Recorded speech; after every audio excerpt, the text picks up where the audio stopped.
Bienvenue à tous. Aujourd'hui, on plonge dans Cop Shop, un thriller explosif où un simple commissariat de campagne va se transformer en un véritable champ de bataille. Entre tueurs à gages, policiers corrompus, fusillades spectaculaires, des trahisons à répétition, accrochez-vous, car personne ne sortira indemne de cette nuit infernale. Tout commence lorsqu'une jeune policière, Valérie, arrête un homme nommé Teddy après qu'il a volontairement agressé un policier. En le fouillant, elle découvre qu'il est déjà blessé par balle. Plus étrange encore, dans son sac, il n'y a qu'un mystérieux dossier. Teddy refuse d'expliquer ce qui lui est arrivé, mais Valérie comprend rapidement qu'il s'est fait arrêter volontairement. Son véritable objectif est de trouver refuge derrière les barreaux afin d'échapper à des ennemis qui veulent absolument le tuer. Peu après, un homme ivre est lui aussi enfermé dans le commissariat après avoir été arrêté pour conduite en état d'ivresse. Les policiers ne trouvent sur lui qu'un simple lecteur de glycémie qu'il range sans méfiance parmi les pièces à conviction. Mais dès que les cellules retrouvent leur calme, le prétendu ivrogne révèle sa véritable identité. Il s'appelle Bob et c'est un redoutable tueur à gages. Il a volontairement simulé son arrestation afin d'infiltrer le commissariat. Sa mission est simple, tuer Teddy et récupérer le mystérieux dossier qu'il transporte. Pendant ce temps, Valérie consulte les antécédents judiciaires de Teddy et découvre un détail totalement incroyable. L'homme a été arrêté 22 fois, mais n'a jamais été condamné. À chaque affaire, toutes les charges disparaissent mystérieusement. Pour Valérie, cela ne fait aucun doute. Teddy bénéficie de la protection de personnes extrêmement puissantes. Au même moment, un autre policier, Cooper, révèle son vrai visage. Lassé d'être constamment humilié par ses supérieurs, il travaille secrètement pour une organisation criminelle. Profitant d'un moment d'inattention, il échange discrètement une importante quantité de drogue saisie avec un autre sac, sans éveiller les soupçons de ses collègues. Dans les cellules, Teddy tente de soudoyer Bob avec une énorme somme d'argent afin qu'il abandonne son contrat. Mais Bob refuse catégoriquement. Pour lui, un contrat est sacré et il ne trahit jamais ses employeurs. Quelques instants plus tard, le faux lecteur de glycémie libère soudain un épais nuage de fumée qui déclenche l'alarme incendie. Profitant de la confusion, Bob attaque le chef du commissariat, lui vole son arme et ouvre immédiatement le feu sur Teddy. Heureusement, celui-ci parvient à se cacher sous son lit. Valérie intervient rapidement et réussit finalement à maîtriser Bob avant de le remettre en cellule. Après avoir soigné plusieurs policiers blessés, Valérie décide d'obtenir enfin la vérité. Face à ces menaces, Teddy finit par craquer. Il explique qu'il dirigeait un luxueux club privé servant d'intermédiaire entre des hommes politiques, des hommes d'affaires et de nombreuses personnalités influentes impliquées dans des activités illégales. Lorsqu'il a tenté d'entraîner le procureur général dans un immense système de corruption lié au casino clandestin, celui-ci a secrètement enregistré leur conversation. Peu de temps après, le procureur a été assassiné sur ordre d'une organisation encore plus puissante. Depuis ce jour, Teddy est devenu un témoin beaucoup trop dangereux.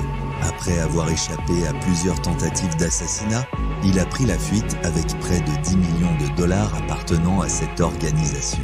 Une fusillade opposant des policiers corrompus et des agents du FBI lui a permis de s'échapper, avant qu'il ne provoque volontairement son arrestation pour trouver refuge au commissariat. Valérie tente aussitôt de vérifier cette histoire.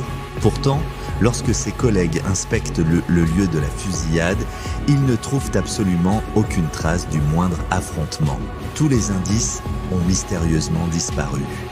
En contactant une agente du FBI, Valérie apprend que Teddy est considéré comme extrêmement dangereux et qu'il doit être transféré rapidement. Mais derrière cette façade officielle se cache une terrible vérité. Cette même agente fait disparaître les corps des policiers et des agents fédéraux morts pendant la fusillade, puis ordonne secrètement l'élimination de Valérie, devenu beaucoup trop curieux.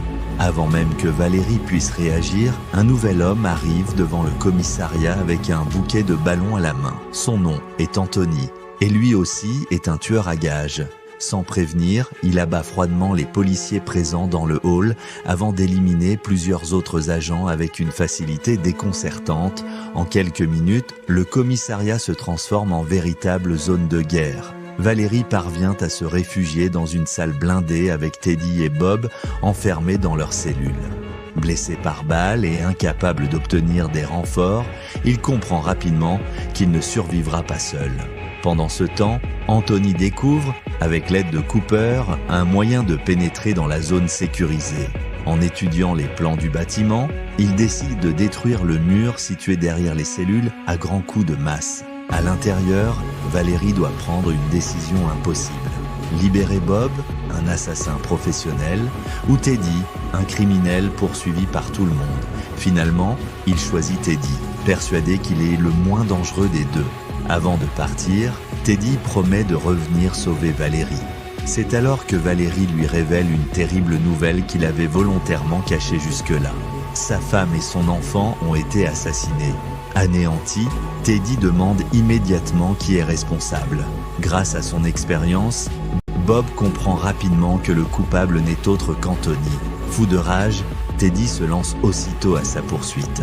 Pendant ce temps, Bob réussit à se débarrasser de ses menottes et rejoint lui aussi les couloirs du commissariat. Anthony et lui s'affrontent dans un combat d'une violence impressionnante. Malgré un couteau planté en pleine main, Bob continue de se battre sans montrer la moindre douleur. Après avoir finalement maîtrisé Anthony, il s'apprête à lui couper la tête afin d'encaisser la prime promise pour sa capture. Mais Teddy arrive au même instant. Comprenant que cet homme mérite de venger sa famille, Bob lui laisse volontairement l'honneur d'exécuter Anthony. Une fois sa vengeance accomplie, Teddy révèle cependant son véritable visage. Au lieu de revenir sauver Valérie, il arrose les couloirs d'essence et y met le feu, espérant éliminer tous les témoins et repartir seul avec l'argent et le dossier. Heureusement, Bob parvient à sortir Valérie de la salle sécurisée avant que les flammes ne l'atteignent. Le commissariat brûle désormais de toutes parts. Malgré sa grave blessure, Valérie refuse d'abandonner. Teddy récupère plusieurs armes dans l'armurerie et lance une dernière attaque. Les deux hommes échangent de nombreux tirs à travers les couloirs en flammes. Finalement, Valérie profite d'un instant où Teddy recharge son arme pour récupérer un pistolet de secours. Lorsque Teddy tente de s'enfuir, Valérie l'atteint d'une balle parfaitement placée. Le criminel chute lourdement au rez-de-chaussée, mais tente encore de ramper pour s'échapper. C'est alors qu'une agente du FBI arrive afin d'éliminer tous les survivants et d'effacer définitivement les preuves. Mais une dernière surprise attend tout le monde. Bob est toujours vivant. Protégé par son gilet pare-balles, il surgit au dernier moment, abat l'agente du FBI et accomplit enfin le contrat qu'il s'était juré de terminer. Il exécute Teddy, récupère le précieux dossier ainsi que la tête d'Anthony, dont la prime est toujours valable. Fidèle à sa parole, Bob épargne finalement Valérie avant de quitter tranquillement le commissariat au lever du soleil. Quelques instants plus tard, les renforts de police arrivent enfin sur les lieux. Mais il est déjà trop tard. Le commissariat est en ruine, la plupart des policiers ont perdu la vie. Les conspirateurs sont morts, Teddy a payé le prix de toutes ses trahisons et Bob disparaît dans la nature avec son contrat accompli. Et voilà comment se termine Cop Shop, un thriller explosif où les alliances changent sans cesse, où personne n'est totalement innocent et où chaque décision peut faire basculer le destin de tous. Si ce résumé vous a plu, n'hésitez pas à laisser un like, à vous abonner à la chaîne et à activer la cloche pour ne manquer aucun de nos prochains résumés de films. À très bientôt pour une nouvelle aventure cinématographique